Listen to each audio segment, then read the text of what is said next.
tous, bienvenue à cette nouvelle émission des Tables rondes d'innovation et cross-média, le rendez-vous mensuel des acteurs du marketing, du digital et du e-business. Alors je vous retrouve aujourd'hui pour cette 34e émission dédiée au fondement de la Customer Experience.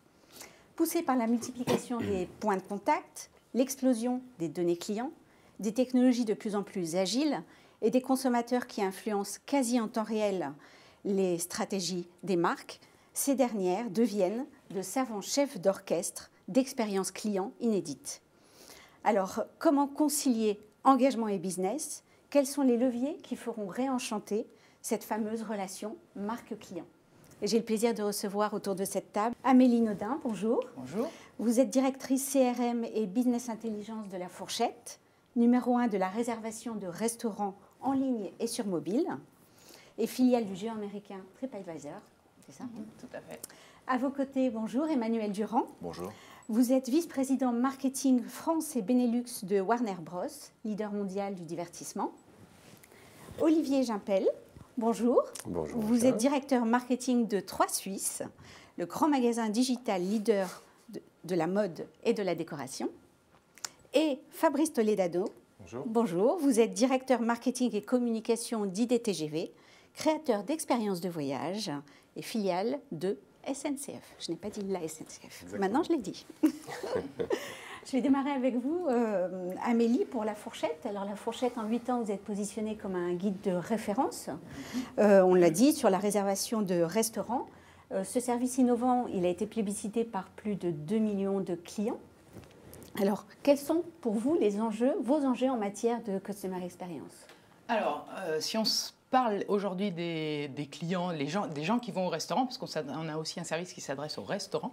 Donc, si on parle des clients qui vont aujourd'hui au restaurant, la Customer Experience pour La Fourchette, c'est vraiment de se centrer sur le client pour l'aider à se repérer dans la jungle des restaurants qui sont aujourd'hui disponibles et réservables sur La Fourchette. Ça passe par lui faciliter la recherche, donc lui proposer ou l'aider à trouver le bon restaurant au moment où il cherche un restaurant. Et puis optimiser son parcours client depuis sa recherche jusqu'à son repas. Merci. Voilà. Emmanuel Durand, pour Warner Bros. Alors, Warner Bros., on le disait, le divertissement, le numéro 1. Vous avez un énorme catalogue de contenu à travers des films, des séries télévisées, des jeux. Et tout ça, ça suscite de l'engagement, mais de façon spontanée. Oui. Preuve en est, vous êtes suivi à la fois sur Facebook, sur Twitter, et votre programme aussi de fidélité My Warner avec 600 000 membres. Pour autant, enrichir davantage cette fameuse expérience client est une priorité. Oui, pour quelle raison? Parce qu'en fait, nous sommes dans un secteur qui subit de plein fouet la dématérialisation de la consommation. Et ce shift vers le numérique implique qu'on sent bien que les marques qui ont verrouillé une position clé auprès de leurs consommateurs finaux, ces marques-là s'en sortiront mieux que les autres. Donc, et tout en sachant évidemment que Warner, pour le consommateur, n'est pas une marque. Notre enjeu n'est pas de créer une préférence de marque. Personne ne va aller dire tiens, qu'est-ce que je vais voir comme film Warner ce soir, même si j'aimerais bien, je ne crois pas que ça marchera. Donc en fait, notre problématique est effectivement de pouvoir enrichir l'expérience autour de la consommation de nos contenus et de nos œuvres, puisque, on le voit bien, les millennials, de plus en plus, se déportent d'une problématique de possession d'un objet, donc l'objet DVD aujourd'hui est tendanciellement en désaffection auprès de ces cibles-là. Et en fait, ces gens-là vont plutôt louer des expériences. On est dans le fameux âge de l'accès. Et donc c'est à nous d'essayer d'enrichir cette expérience, de garder en fait le côté signifiant de cette consommation qui garantira que la salle aura toujours une place de choix, par exemple, dans cette consommation, et qu'on ne vire pas totalement vers des consommations opportunistes de type vidéo par abonnement, où on va consommer plutôt au kilo, quoi. D'accord. Vous nous direz comment tout à l'heure. Alors, Olivier, pour 3 Suisses, vous avez opté, effectivement, vous avez migré vers un business model 100% digital depuis une petite année, avec un site web totalement repensé, une présence sur les réseaux sociaux, sur des supports mobiles et une promesse d'une expérience shopping inégalée. Alors, quels sont pour vous les fondamentaux de cette expérience ?